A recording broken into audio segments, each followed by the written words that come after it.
con el público a quien van dirigidos estas cuestiones, estos temas, para decir dos breves cosas acerca del patrimonio. Pues muchas veces nosotros pensamos que el patrimonio, nosotros no, hay una cantidad de público que considera que el patrimonio es solamente edificios construidos y la verdad que nosotros lo consideramos como patrimonio integrado una cantidad de situaciones.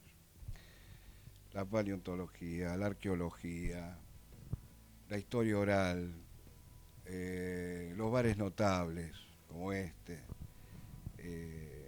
arquitectura material, patrimonio inmaterial, en fin, tenemos interacción con las juntas de los barrios porteños, en todos los barrios. ¿Qué quiero decir con esto? El abanico es tan grande y tan interesante que me vale la pena hacerlo conocer en este sentido. Eh, Bajo el paraguas de la cultura, si bien no todo lo cultural es patrimonio, todo lo patrimonio sí forma parte de la cultura. Entonces, eso nada más, charlar y decir dos cosas acerca de todo este gran abanico que es el patrimonio cultural en una ciudad como Buenos Aires. Entonces, comentarles eso nada más. Quiero decir que sería interesante en algún momento que poder avanzar sobre la divulgación de otros elementos patrimoniales. Quiero decir que, por ejemplo, tenemos una escuela taller, que ¿para qué? Para que no se pierdan los oficios. Entonces nos interesa mucho que se sepa que hay una escuela taller, o que hay visitas en miradores, o que estamos tratando de poner en valor nuevamente la torre monumental, lo que antiguamente se llamaba la torre de los ingleses, quiero decir que hay una cantidad de cosas. Y agradecerles a los amigos que siempre dan charlas en estos lugares tan lindos, agradecer la hospitalidad también que nos brindan. Y bueno, eso nada más, informarles que el patrimonio es un montón de cosas y estamos trabajando todos los días para eso. Muchas gracias. Bueno, gracias y ahora sí los dejo en manos de Claudio, que nos va a dar seguramente una charla muy divertida como la otra vez.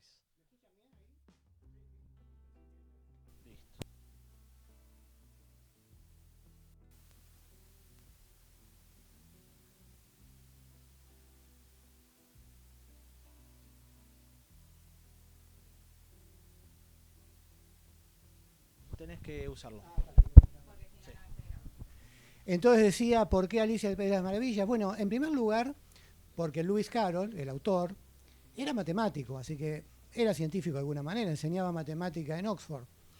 Y además era como un entusiasta de la ciencia. Le gustaba estar al tanto de los adelantos científicos, de las cuestiones científicas. Se conservan cartas donde él discute con amigos acertijos que tienen algún trasfondo físico. Y de hecho, la aventura de Alicia en el País de las Maravillas arranca planteando una cuestión física interesante. Ustedes recuerdan cómo empieza el relato. Alicia cae por la madriguera del conejo y cae, no termina nunca de caer. Ella en principio no se inquieta demasiado, pero en un momento dado, mientras está cayendo, alcanza a agarrar un frasco de mermelada, pero está vacío. Entonces, decepcionada, lo pone de alguna manera en su sitio mientras ella no para de caer, porque dice que tiene miedo de que si lo suelta y lo deja caer, lastime a alguien ahí abajo. Y eso es más profundo de lo que parece, porque en cierta forma no se entiende qué quiere decir soltar y dejarlo caer. El frasco ya está cayendo antes de que ella decida eso. Ella está cayendo y tiene el frasco en la mano. Entonces el frasco también está cayendo.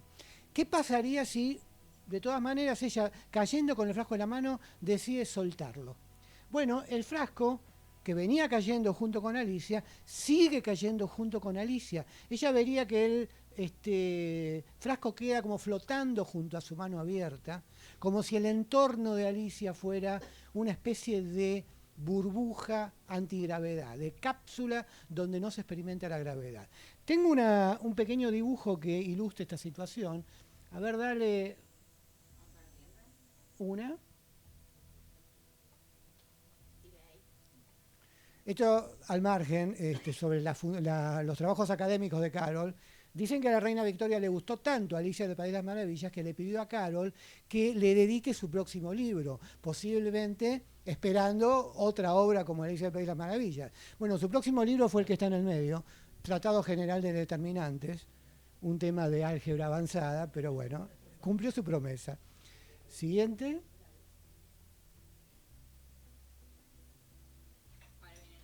Siguiente, este lo pasamos porque es muy largo y es Alicia cayendo, no tiene ningún interés. Pero acá tengo uno que... Este salía. ¿El sonido va primero? El sonido no importa.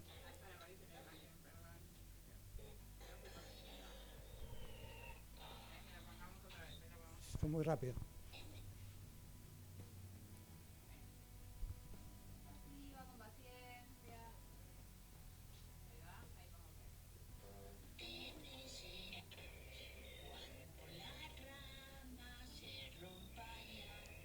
No sé si se va a ver, pero acá está el chupete flotando, cayendo a la misma vez. Flotando no, perdón, cayendo. Ella lo ve flotando, pero están cayendo los dos a la misma velocidad.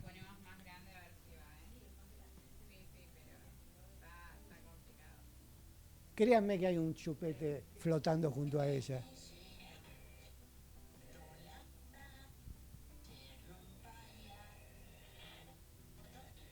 Ahí está. Eso es el chupete. Que ella lo ve flotando junto a su lado mientras ambos caen a la misma velocidad. De nuevo, el entorno de Maggie en este caso es una especie de burbuja o cápsula donde no se experimenta la gravedad. Siguiente. Esto lo pueden experimentar ustedes. Un vasito como este, al que le hacen un pequeño agujero, yo tapo el agujero y lo lleno de agua. Si destapo el agujero, obviamente el agua empieza a salir.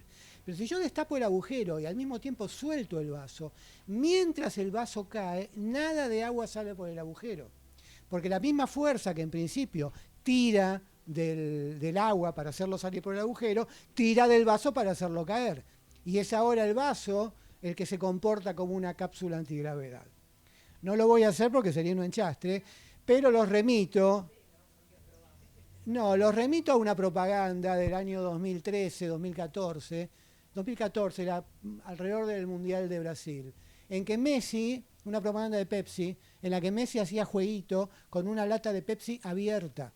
Y aunque la lata vuela por los aires y muchas veces queda boca abajo, mientras está en ese vuelo libre y nadie la toca, nada de gaseosa sale por el agujero.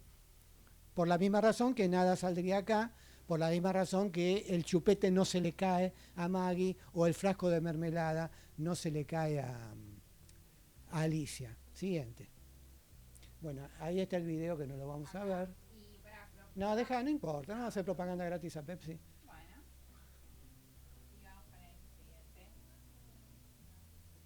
Ahí está.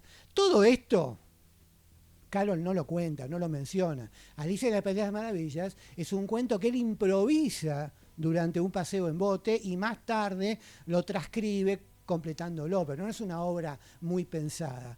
En esta obra, es una obra posterior, Silvia y Bruno, no es muy conocida porque fue traducida recientemente al castellano, entonces no es algo que esté en nuestra cultura. Pero en uno de los capítulos los personajes discuten cómo sería tomar el té en una habitación en caída libre. Y ellos dicen algo interesante, que en realidad se lo están copiando a Galileo. Galileo lo había dicho 400 años antes o 300 años antes. Dice el personaje que las cosas pesan, ejercen de alguna manera su peso, cuando tratan de caer y algo se los impide. Yo siento el peso de este libro porque estoy sosteniéndolo para que no se caiga. La fuerza que tengo que hacer para sostenerlo es el peso del libro. Si yo suelto el libro, dejo de sentir la fuerza porque ya no impido el movimiento del libro. Pero si todos estuviéramos cayendo, yo no sentiría el peso, no sentiría el esfuerzo en la mano, porque no estoy impidiendo que el libro caiga. Yo caigo junto con el libro. Y si retiro la mano, el libro no se va a caer respecto de la mano porque los dos siguen cayendo. Y tampoco va a llegar al piso porque el piso también está cayendo. Esa habitación es ahora una cápsula, una burbuja antigravedad. Siguiente.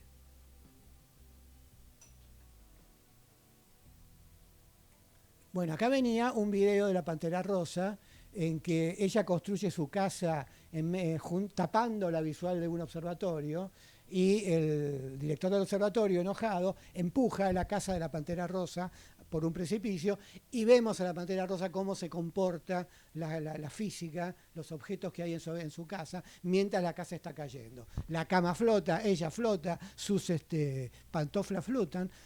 Al menos es lo que vemos, en realidad no es que floten, es que todos caen a la misma velocidad. La casa de la Pantera Rosa se comporta en este caso como una burbuja o cápsula antigravedad. Siguiente. Esta experiencia de ingravidez que le pasa a la Pantera Rosa, le pasa a la gaseosa de Messi, al frasco de mermelada, bueno, lo mismo que pasa en las naves espaciales. Cuando nosotros vemos los astronautas, por ejemplo, de la Estación Espacial Internacional, flotando libremente de aquí para allá, podemos pensar que, claro, están en el espacio exterior y en el espacio exterior no hay gravedad. No es esa la explicación.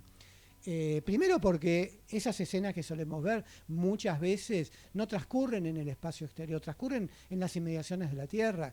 La Estación Espacial Internacional, por ejemplo, orbita unos 300, 400 kilómetros, eso es aquí nomás en términos astronómicos. La razón por la que no se experimenta la gravedad dentro de una nave espacial y nosotros los vemos flotar como si no hubiera gravedad es la misma por la cual vemos flotar a las cosas en la casa de la Pantera Rosa o vemos flotar la lata de Pepsi o el agua en el vasito. Es que todos se están moviendo a la misma velocidad.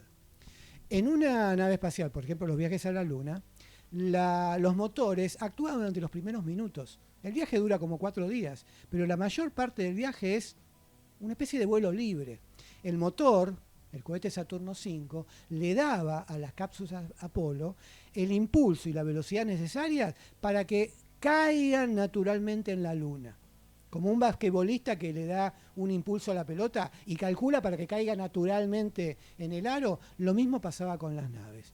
Ahora sí yo les voy a mostrar un video, es Sin Gravedad 1, donde vamos a ver un fragmento de Apolo 13 y lo primero que vamos a ver es que apagan los motores de la cápsula.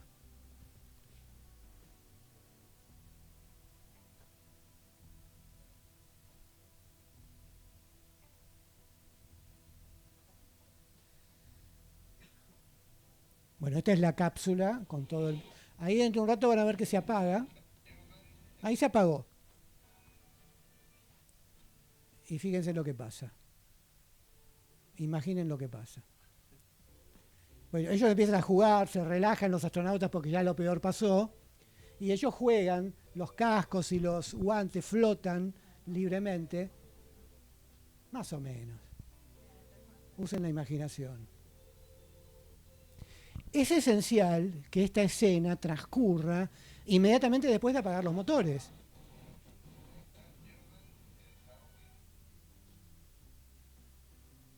Déjalo, no agrega demasiado lo que yo dije.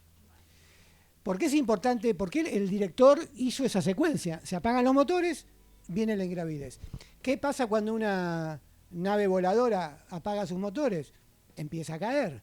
Acá pasa lo mismo. Solo que en vez de caer de regreso en la Tierra, caen en la Luna, como la pelota del basquetbolista que yo le dije. El viaje de una nave como las cápsulas Apolo era una larga caída hacia la Luna. Los motores funcionan muy poco, en los minutos iniciales y si tienen que hacer alguna corrección a la trayectoria. Pero después sigue por acción de la gravedad combinada de la Tierra y la Luna. Incluso en la película hay una escena en la que luego de prender los motores para hacer una corrección, dicen, tenemos a Isaac Newton en el asiento del piloto, indicando que de ahí en más la gravedad los va a llevar a destino. Siguiente. Salteate los dos que siguen, que son 2 videos que...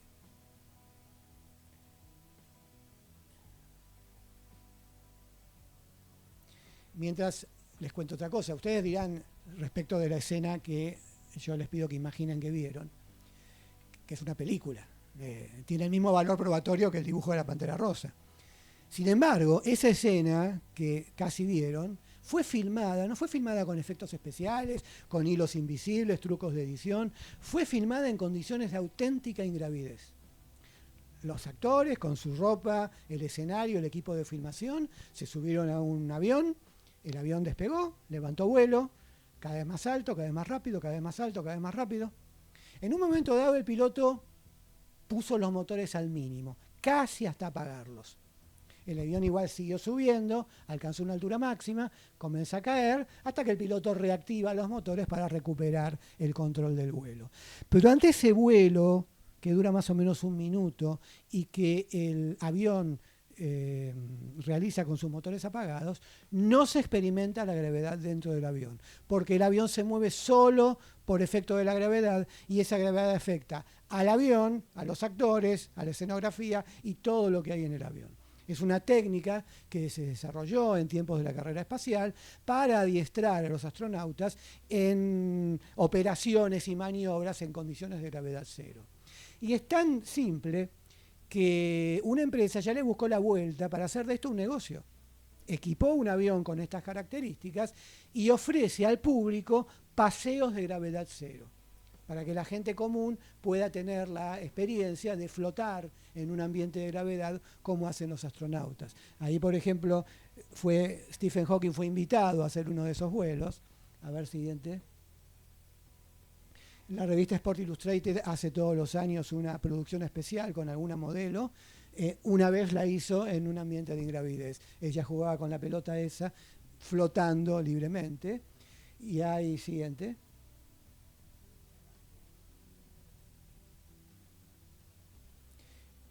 Los que vinieron en el diciembre a la charla de Los Simpsons recuerdan esto.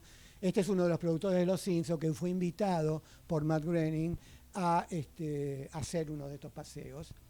Y meses después pasó lo mismo en un episodio de Los Simpsons, donde Bart y Homero hacen un paseo de gravedad cero. A ver qué más. Esto, si quieren tomen nota y después lo buscan, es un video grabado en estas condiciones. Y el vuelo en condiciones de gravidez dura más o menos 1 minuto, pero generalmente hay una secuencia de varios vuelos donde se alternan las condiciones de ingravidez y las condiciones de gravedad normal. Y este conjunto grabó un clip, un video, donde uno ve cómo se alternan esos periodos, cómo de repente ellos están flotando, se tiran pintura que forma burbujas en el aire, luego todos caen porque viene el periodo de gravedad normal, luego vuelve la ingravidez. Es muy interesante. A ver si tenemos algo más. No, listo. Bueno, dejemos por un lado el problema de la caída de Alicia. En realidad no tanto, porque viene a cuento. El viaje, la caída es tan larga para Alicia y ella no parece preocuparse demasiado, salvo por el hecho de que a lo mejor termina saliendo por el otro lado. Y ella se pregunta, ¿por dónde salgo? ¿Por Australia o por...? ¿Qué bicho es este? ¿Y dónde son los kiwis? De Nueva Zelanda. Bueno, la realidad es si ella cayera por un agujero que atraviesa la Tierra de lado a lado, pasando por el centro, sale por medio del Océano Pacífico. Sale bastante lejos de Australia y Nueva Zelanda. Este tema, que parece simpático cuando lo dice Alicia, fue motivo de reflexión de muchos filósofos, entre ellos, a ver si aparecen, 4 tienen que ser.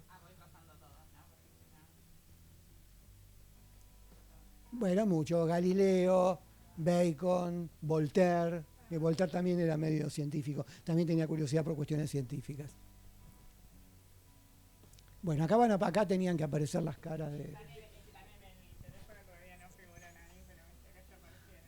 Galileo, Voltaire, Bacon y el otro... Plutarco. Bueno, esas son las personas que reflexionaron sobre el problema del agujero, de la caída a través de un agujero. E incluso es un ejercicio en los cursos de física. ¿Qué pasa si un cuerpo cae a través de un agujero por el... Ahí están los amigos nuestros. ¿Qué pasa si una persona... vuelvo a hablar.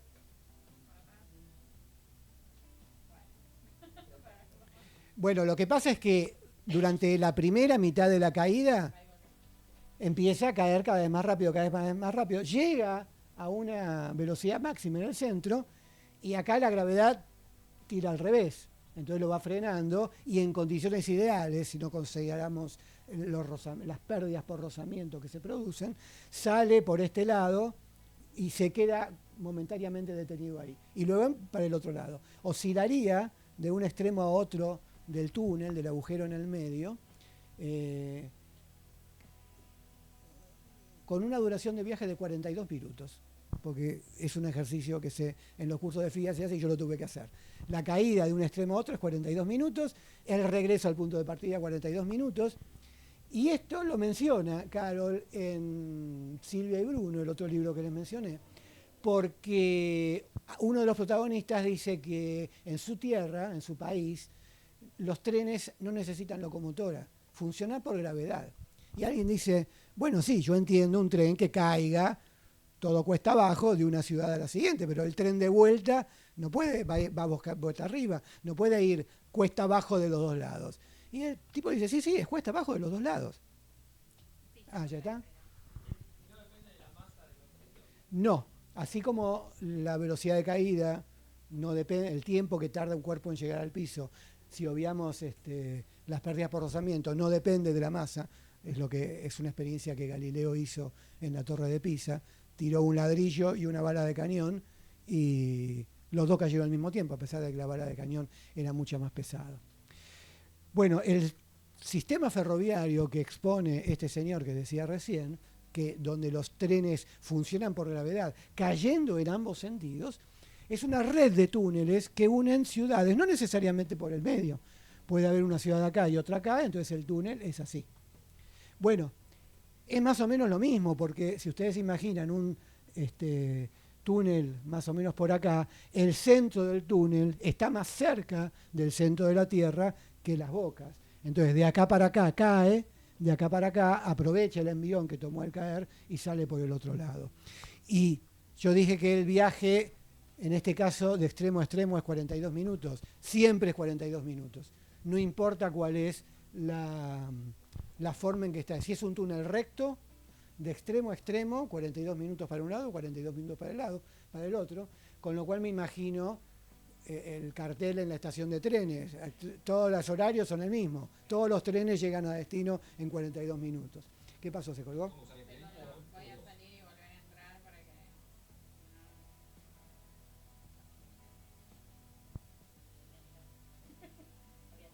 Ah, yo me tendría que fijar. Sí.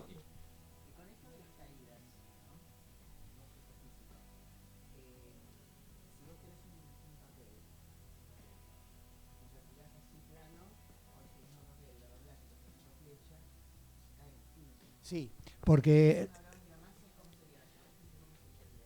en ese caso lo que yo desprecié y consideré irrelevante es el rozamiento con el aire. Y el rozamiento con el aire depende de la forma. La misma hoja de papel ofrece mucha más resistencia al avance cuando está desenvuelta que cuando está hecho un bollito. En esos casos no caen a la misma velocidad. Pero hay una experiencia que se hizo en la Luna, en el año 1971. Un astronauta tiró, uno en cada mano, un martillo y una pluma, y los dos cayeron a la misma velocidad, porque en la Luna no hay aire, no hay atmósfera que oponga resistencia a la caída, como sí lo habría en el ejemplo que vos decís. Bueno, acá esto lo saqué, esta es una foto de la estación central del tren gravitatorio. Pasemos a otro tema. ¿Qué hora es? Bien. En 1880, Carol empezó a publicar en eso es una revista, una serie de relatos, cuentos cortos, que incluían uno o más acertijos, enigmas, adivinanzas, para deleite de los lectores. Él decía que metía en el cuento ese enigma como las madres meten el jarabe en la mermelada. Es decir, con el pretexto de que te doy una mermelada, aprovecho y te doy el remedio. Con el pretexto de contarle un cuento, Carol nos plantea un acertijo. Acertijo del cual él no daba la respuesta. Esperaba hasta la edición siguiente para que los lectores trataran de resolverlo y le enviaban la respuesta por correo. Entonces a la edición siguiente Carol daba la respuesta a los acertijos planteados en el número anterior, discutía las soluciones enviadas por los lectores e incluso preparaba una especie de cuadro de honor donde él ponía a los lectores que habían enviado las soluciones que consideraba más correctas, más ingeniosas o más interesantes. Ustedes pueden leerlos, esos acertijos. Es una serie de 10 en esta revista. En este libro, que salió ya hace unos cuantos años, justamente se llama Un cuento enmarañado, porque él, así tradujeron el título original de los cuentos, de la sección en esta revista, donde él enganchaba, enredaba un acertijo en cada relato, uno o más acertijos en cada relato. Y para que tengan una idea de qué iba esto, les voy a contar el primero. Aquí está la conexión que salió hace un tiempo. Este es el primer acertijo que él plantea. Él habla de dos amigos, dos excursionistas que están alojados en una posada. Una mañana salen a dar un paseo. Es una zona montañosa, así que el camino a veces sube, a veces baja y a veces es horizontal. Cuando el camino es horizontal, caminan a 4 kilómetros por hora. Cuando es en bajada, camina más rápido porque es más fácil, 6 kilómetros por hora. Y cuando es en subida, 3 kilómetros por hora. Van, llegan hasta cierto punto, emprenden el regreso y están de vuelta en su casa a las 3 de la tarde, o sea, 6 horas más tarde. ¿Cuánto caminan? ¿Hasta dónde se fueron? Esto en principio se resuelve como los problemas esos de física que nos daban en la escuela, cuando un tren sale para un lado, se cruza con no sale por otro. Hay que plantear las ecuaciones y sale. Pero, gracias a los datos particulares que da Carroll, esto se puede resolver casi en la cabeza sin hacer ninguna cuenta. Fíjense.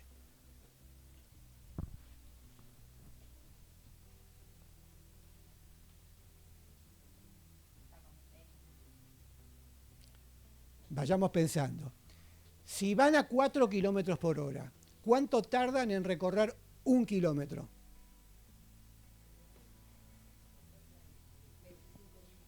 No, estás usando el sistema centesimal. 15 minutos, un cuarto. A 3 kilómetros por hora, ¿cuánto tardan en recorrer 1 kilómetro? O sea, 20 minutos. Y a 6, 10 minutos. O sea, 15 minutos por kilómetro en horizontal, 10 en bajada y 20 en subida. Ahora, como ellos llegan a cierto punto y pegan la vuelta, todo el recorrido, cualquier tramo del recorrido fue hecho 2 veces, una vez yendo y otra vez viniendo. Yendo y viniendo a lo largo del mismo tramo de 1 kilómetro, les lleva media hora. 15 de ida, 15 de vuelta, si es horizontal, y 10 de ida y 20 de vuelta, si es 10 en subida y 20 en bajada, si es en pendiente. Entonces, cada kilómetro de recorrido, ir y venir, les lleva media hora. Estuvieron afuera 6 minutos, entonces 6 horas. Entonces recorrieron 12 kilómetros de ida y 12 kilómetros de vuelta. Y no tuvimos que agarrar la calculadora para hacerlo. ¿Cómo usar el play? Botón 1 de 2.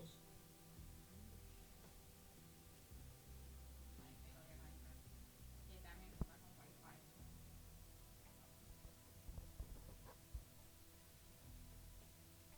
Bueno, les empiezo a contar el otro de estos cuentos. Este me interesa por una razón que van a ver después. Se llama El problema del cambio de día. Él dice que cuando llega la medianoche, el día cambia de nombre. Hoy es lunes, a la medianoche va a dejar de ser lunes y va a empezar a ser martes. Ahora, la acción transcurre en Londres. Al este de Londres, en Alemania, en Rusia, en Japón, ya llegó el martes hace rato. En cambio, al oeste, en Irlanda o en América, todavía es martes por la tarde. Entonces, vamos al siguiente. Acá hay un esquema de la resolución. Sí, acá está, los números. Ahí está. Entonces decíamos, bueno, este lo hizo con el martes, yo lo hice con el lunes. Es martes a la medianoche, en Londres. Al este de Londres ya llegó el miércoles y al oeste todavía es martes por la tarde. Y el cambio se produce en Londres porque en Londres es la medianoche. Hasta ahí todo en orden, pero si de este lado de la Tierra es miércoles y de este lado es martes, tiene que haber algún otro punto por acá en que el día esté cambiando de nombre. porque también un punto como este tiene el martes por un lado y el miércoles por el otro. Y en ese punto no es medianoche. O sea, cuando yo dije, al llegar la medianoche el día cambia de nombre, sí, pero a lo mejor cambia de nombre también a otra hora, en otro lugar. Y además cambia en el orden incorrecto, porque en vez de tener el nuevo día al este y el viejo día al oeste, tiene el nuevo día al oeste y el viejo día al este. Y entonces, ¿qué pasa? ¿Qué está pasando? Bueno, cuando llega el momento, en un par de ediciones después de la revista, Carol se dispone a dar los acertijos, las soluciones a los acertijos planteados, este no lo responde, porque él dice que no lo entiende, que lo estuvo reflexionando, que consultó con gente y todavía no le queda claro cuál es la respuesta. Y que si uno no puede juzgar los acertijos que plantea, mucho menos va a poder juzgar la respuesta de los lectores. Así que no sabemos qué contestaron los lectores a este problema. Y aunque Carol plantea esto en 1880, él tenía 48 años en ese momento, venía preocupado por el mismo problema de hacía más de 30 años. Vamos a ver. Porque en 1849, Carol nació en el 32, o sea que tenía 17 años, él escribe un artículo corto con el título de Un problema hemisférico, donde hace un análisis completamente diferente al que di recién, pero que es exactamente el mismo problema. Él dice, supongamos que estamos lunes al mediodía. Yo, por simplicidad, para que se entienda mejor la explicación, voy a agregar la condición de que estamos en una región tropical. Entonces, a mediodía tenemos el sol justo sobre nuestras cabezas. Si nos quedamos ahí sentados esperando, el sol se va a ir yendo hacia el oeste. Supongamos que cuando uno ve que el sol se está yendo para el oeste y ya no estamos justo debajo de él, caminamos hacia el oeste para volver a ponernos debajo del sol. Es decir, vamos recorriendo la Tierra de manera tal de que siempre tenemos el sol sobre nuestras cabezas. Eso en los trópicos exige velocidades supersónicas, pero no importa, primero porque las velocidades supersónicas son posibles y segundo porque de todas maneras es un problema teórico. Ahora, en estas condiciones, el tiempo medido por el movimiento aparente del Sol no transcurre, porque en todo momento él levanta la vista y dice, es mediodía. Al rato vuelve a levantar la vista, mediodía. Nunca termina ese lunes al mediodía. 24 horas más tarde, si sigue a esa velocidad, va a estar de vuelta en el punto de partida. Pero 24 horas más tarde ya no es lunes al mediodía, es martes. ¿En qué momento, se pregunta Carol, cambió el día de nombre? Si yo salí el lunes al mediodía y ese mediodía no terminó nunca, ¿cómo es que de repente estoy un día después? Acá Carlos propone dos soluciones. Una, prescindir de los días. No podemos ponernos de acuerdo de cuándo empezó un día, cuándo terminó el anterior. Bueno, olvidémonos de los días y digamos, por ejemplo, la Revolución de Mayo ocurrió hoy, hace 2 millones de horas. O, a ver, acá pasa varias. Acá vemos al señor caminando, tratando de conservarse dentro del sol, debajo del sol. Hasta que cuando pega la vuelta, ahí está. La otra solución que propone Carol es, bueno, en algún momento del recorrido cambió el nombre. Bueno, acá, fijemos un punto arbitrario en la superficie de la Tierra, tal que cuando uno lo cruza, así como nosotros cuando vamos a Chile o Uruguay, tenemos que adelantar o atrasar el reloj una hora. Bueno, cuando trazamos esta línea imaginaria que propone Carol, tenemos que cambiar de calendario, cambiar de día. Y esto a él le parecía más ridículo que lo anterior, porque él imaginaba, por ejemplo, 2 personas viviendo en casas vecinas a ambos lados de la línea, y este se levanta a feliz lunes y el vecino se levanta y dice feliz martes. Y si este había comprado boleto para viajar, cuando llega a la estación está del otro lado, le dice, no señor, este boleto es de ayer. Bueno, para hacerla corta, la respuesta al enigma que torturó a Carol durante más de 30 años es esta. Existe algo que se llama la Liga Internacional de Cambio de Fecha, que corre aproximadamente por el Océano Pacífico, coincide más o menos con el meridiano 180, o sea, el meridiano opuesto al de Greenwich. Y claro, como pasa por el Océano Pacífico, atraviesa muy pocas tierras habitadas, solamente algunas islas. Pero el problema que le preocupaba a Carol, eso de los dos señores viviendo en días distintos, se da efectivamente en algunos archipiélagos, y gracias a eso, esas naciones hicieron un gran negocio en 1999, ofreciendo paquetes turísticos que permitían celebrar la llegada del año 2000 2 noches seguidas, porque arrancaban por acá, ustedes vieron cuando el 31 de diciembre en la televisión pasan la llegada del nuevo año a lo largo del mundo. Bueno, esa filmación empieza de este lado, al oeste de la línea, que es el primero en recibir el año. Brindaron, se fueron a dormir, a la mañana siguiente cruzaron del otro lado y cuando llegó la medianoche cruzaron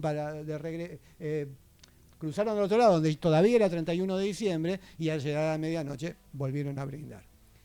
El privilegio de ser los primeros en recibir el año, por la forma, fíjense que si bien debería ser en 1980, va vivoreando para dejar a los países de un lado o del otro.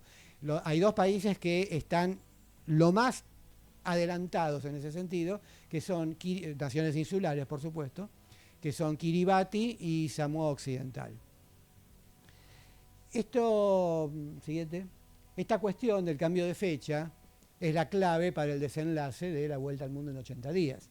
El protagonista, cuando llega a Londres, que lo meten preso y pierde tiempo, llega demasiado tarde, llega ya cumplido el día 80, pero en algún momento se da cuenta que al cruzar el Océano Pacífico cruzó la línea y todavía está en el día 79 a tiempo de ganar su apuesta. Me extraña porque el protagonista, ¿cómo se llama el protagonista? No me digan David Niven. Cantinflas era amigo. Phileas Fogg se llamaba. Bueno, Phileas Fogg, el héroe de esta historia, era muy metódico y cuando él desembarca en América, en San Francisco, ya está viviendo en el día equivocado, porque acaba de cruzar la línea. Y no puede ser que él haga su vida tan metódico como era, ignorando en qué día está viviendo, porque cuando compra un pasaje, él está dando el día incorrecto. Bueno, pero es así la historia. Siguiente. Humberto Eco también juega con esta cuestión. El protagonista de este libro es un marinero que está en un barco varado de un lado de la línea pasa por acá, y él ve una isla del otro lado de la línea, y claro, él dice que cuando mira la isla está mirando el pasado, porque en la isla es el día anterior, por eso el nombre del libro. Fíjense las fechas, a ver. Acá son los textos de Carol, La Vuelta al Mundo en 80 días, y este es el establecimiento de la Línea Internacional de Cambio de Fecha. Ahora, la línea se establece oficialmente en esta fecha, pero ya existía, el fenómeno ya era conocido. Era conocido exactamente desde el 9 de julio de 1522, porque fue la primera vez que se observó este fenómeno durante la expedición de Magallanes y Elcano alrededor del mundo. Antes no había forma de saberlo porque no había viajes en ese sector. Acá esto lo sabemos porque el diario de viajes se conserva, lo podemos leer, y el cronista cuenta que llegaron a Cabo Verde, que era el primer lugar, digamos, occidental, donde él tenía una referencia del calendario, y pregunta qué día es, y le dicen es jueves, y según su bitácora era miércoles. Entonces se pone a leer, a ver en qué momento perdió la cuenta, hasta que se da cuenta que no perdió ninguna cuenta, lo que pasa es que no corrigió la fecha cuando cruzó el Océano Pacífico. Y acá dice, basta con reflexionar para convencerse, no estoy tan seguro de que sea tan fácil, pero si les parece demasiado complejo esto, piensen a lo que le pasaba a... ¿Qué pasó? Bueno, lo que le pasaba al Principito, que vivía en un planeta apenas más grande que él y que le gustaban mucho las puestas de sol. Pero cuando él terminaba de ver poner el sol, no tenía que esperar al día siguiente para presenciar de nuevo, simplemente corría su sillita unos metros más a su poniente, donde todavía el sol brillaba en el cielo, y se sentaba a verlo. Si él hubiera medido el paso del tiempo por la cantidad de atardeceres que veía, hubiera cometido tantos errores como el señor Pigafetta o el protagonista de La Vuelta al Mundo. Nos va a dejar con las ganas, pero ustedes ya saben el tamaño del asteroide, no me acuerdo qué número era. ¿Ya pasaste a la siguiente? Bueno, vamos a pasar para terminar al último, Pulsar el play, botón 1 de 2. Es el wifi. a la última cuestión que voy a tratar. ¿Qué hora es? ¿Hora? Menos 20. Bueno, ya, un ratito nomás.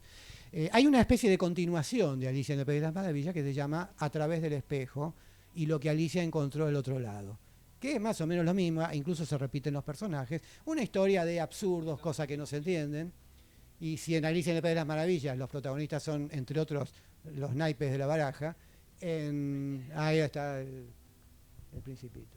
Bueno, en A través del espejo los protagonistas son, entre otros, piezas de ajedrez. Y voy a saltearme una parte porque estamos muy atrasados y es muy complejo y a mí no me gusta. Pero ella, así como en el País de las Maravillas, ingresa cayendo por la madriguera del conejo, A través del espejo ingresa justamente cruzando el espejo de la sala. Y mientras está mirando el espejo, no sabe si ir o no ir, tiene a uno de sus gatos en brazos y duda si ir sola o llevar al gato en su paseo. Porque dice que no sabe si en el espejo hay leche y especialmente si esa leche es buena para tomar. Carol no lo sabía. Esto lo voy a discutir después porque no me gusta. A ver, hasta seguí, los dados, seguí, ahí está bien, está leche. Carol no lo sabía. Este libro fue publicado en 1872. Pero la leche del espejo, efectivamente, no es buena para beber. La leche, como muchas sustancias orgánicas, tienen moléculas que cambian su forma cuando se las refleja en el espejo. Dale. O sea, estas moléculas parecen, estos son colores distintos, se ve, ¿no? Que son colores diferentes. Y es lo mismo. Acá tengo una oscura, otra oscura, en el vértice la clarita, y acá de un lado una y otra. Bueno, pero no son iguales. Si ustedes fabricaran esto con, por ejemplo, escarbadientes y bolitas en los vértices, encontrarían dos figuras que no son iguales. Si estas partículas son diferentes, cada estructura es diferente a su imagen en el espejo. Como pasa con, por ejemplo, la letra R. Esta letra tiene la misma forma, pero no es la misma. Ese fenómeno hace que esta figura tenga propiedades diferentes de estas. Por ejemplo, cuando probamos algo, lo que sentimos es resultado de la interacción entre las moléculas de ese algo que estamos tomando y las moléculas de nuestra boca, que también son asimétricas. Entonces, no encajan, no da lo mismo esta que esta. Esta encaja correctamente, esta no. Es como tratar de abrir una cerradura poniendo la llave al revés. Esto lo podemos pensar, a ver, siguiente. Yo ahí puse una letra porque, fíjense, acá tenemos esto quiere decir algo así como calidad seleccionada, calidad escogida. Acá está reflejado en el espejo. Y ustedes fíjense que la palabra choice se lee igual. Y la palabra quality para nada. Vamos a que lo tengo más grande.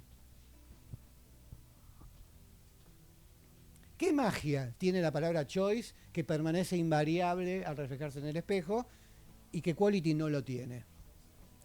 La simetría de las letras.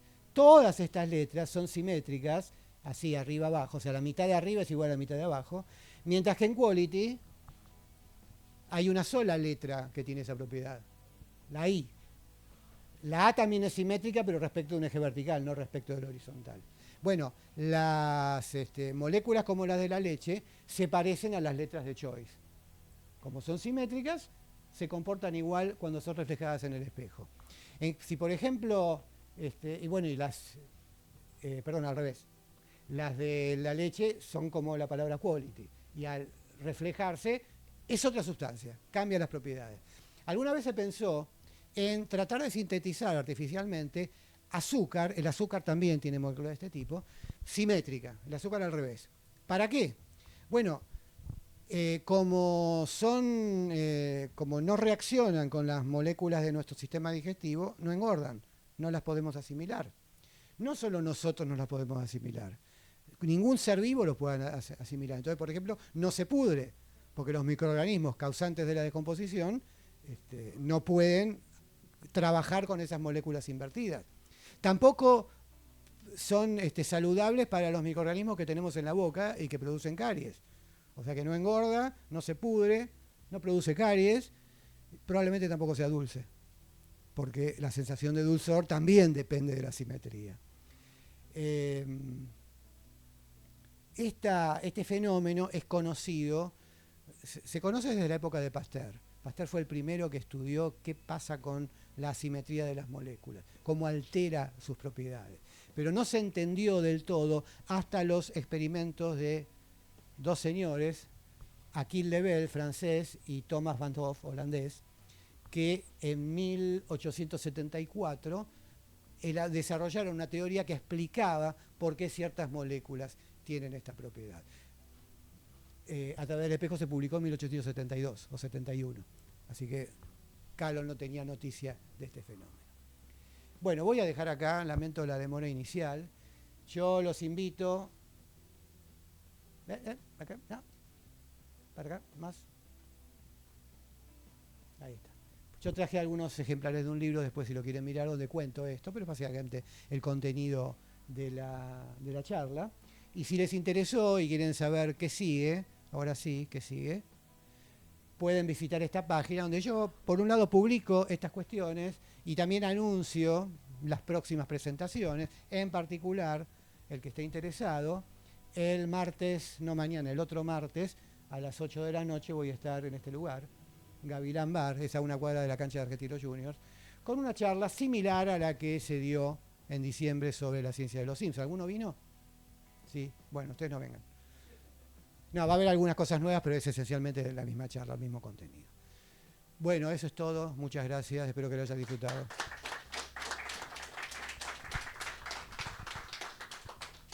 ¿Tienen alguna pregunta?